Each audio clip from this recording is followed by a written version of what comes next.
Welcome to the documentary of Godzilla, King of the Monster, in the heart of the endless ocean where sunlight cannot reach and silence swallows all sound. Something moves. It is not a fish, not a whale, not even a giant of our imagination. It is older than mountains, more powerful than the storms, and more mysterious than the stars. It is the one we call Godzilla. The water shudders.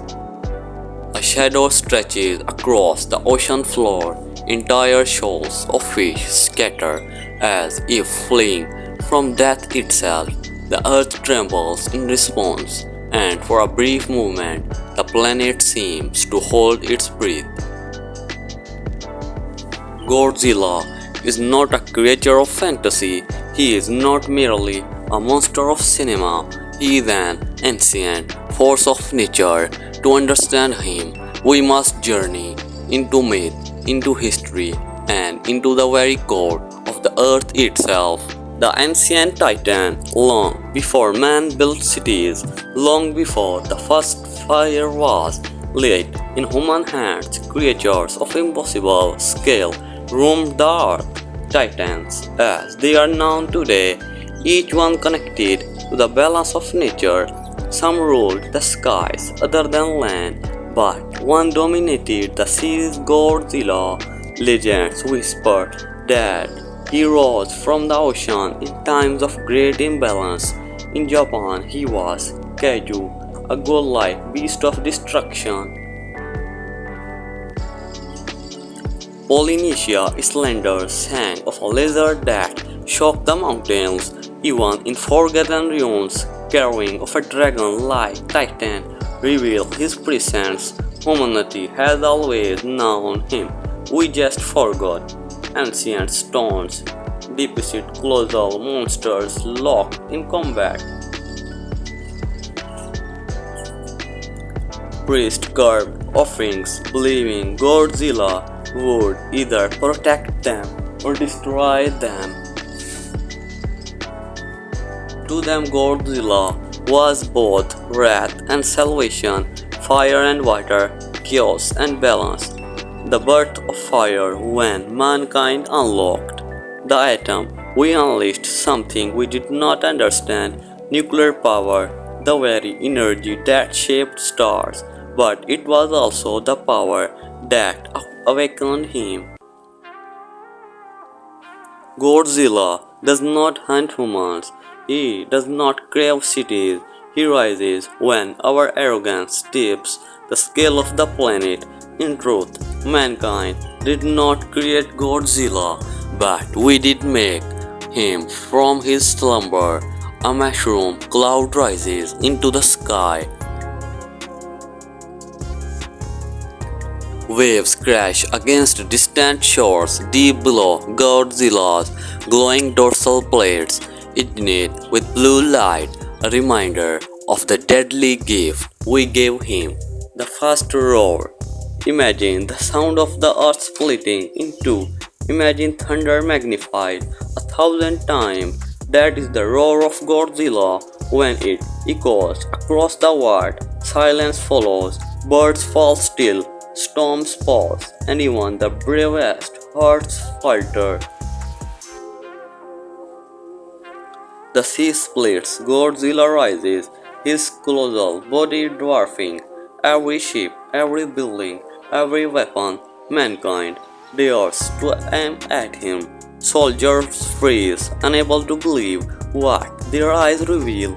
With each step, skyscrapers tremble. With each swing of his tail, steel crumbles like paper. Humanity, for the first time, knew what it meant to face insignificance. We were no longer the apex. We were prey, living in the shadow of a king. Yet Godzilla is not a mindless destroyer. He is not chaos without reason. He emerges only when the planet itself is threatened by our weapons, by our greed, or by other titans who dare to challenge the throne. A volcano erupts. From it, Rodan spreads his burning wings. The earth shakes. Ghidorah, the golden terror, the queen of life, unfurls her radiant wings. In these battles, cities are collateral, lives are lost, but the war is never about humanity.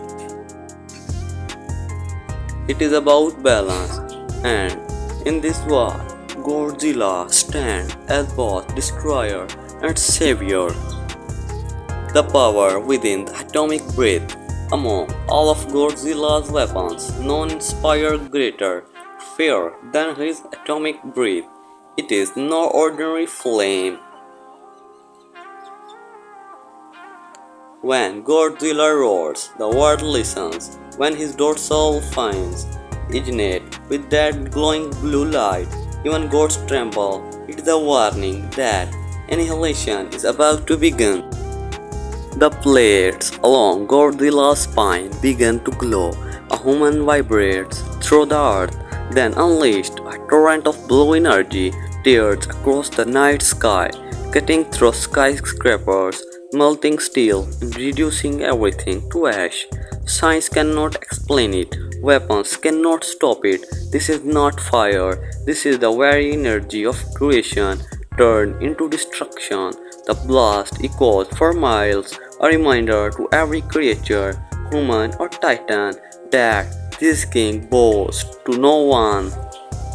The Age of Titans, Godzilla's battles. But Godzilla is not the only titan. For every king, there are challengers. And in the long history of his region, rivals have risen only to fall beneath his fury. The scene shifts, a volcanic eruption from the molten core of the earth. A fiery figure takes to the skies. Rodan, born of fire, wings strong enough to create hurricanes. To humanity, he was a natural disaster given flesh. To Godzilla, he was merely another pretender to the throne. When Godzilla faced Ghidorah, the world trembled. Their clash shocked oceans, split mountains, and drowned entire cities. Lightning met atomic fire, roads split the skies. Humanity watched as gods waged war. Again and again, the earth had chosen its champion. The balance was restored. Godzilla remained the true king of the monster. He lives, returning to the abyss, waiting for the next imbalance. The sea rises at his command, and then silence. His figure fades once more beneath the ocean wave.